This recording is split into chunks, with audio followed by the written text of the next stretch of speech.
unha foca moi grande, non? O bicho pesa varias toneladas, o elefante marino mira para ti, tires unha minjurria, non me vou a mover. Podes te sentar ao lado deles, ou que sexa, non se entera, dalles exactamente igual, non teñe medo ningún. Isto é unha das cousas tamén máis impresionantes que ocorre na Antártida, de como sería un mundo onde os animais non recoñeceran ao ser humano como un peligro total.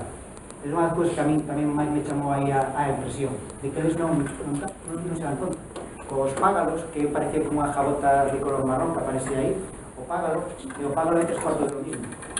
Os págalos que vas andando pola zona de traballo, de esqueas, e de repente entras no seu territorio e aí págalos son como as persoas. Hai uns que teñen bo carácter, os teñen mediado carácter, os teñen mal carácter. De repente pasas polo territorio dunha parella, aí se levantan e empeza a darte de todos os lados, a gritar, tal e cual.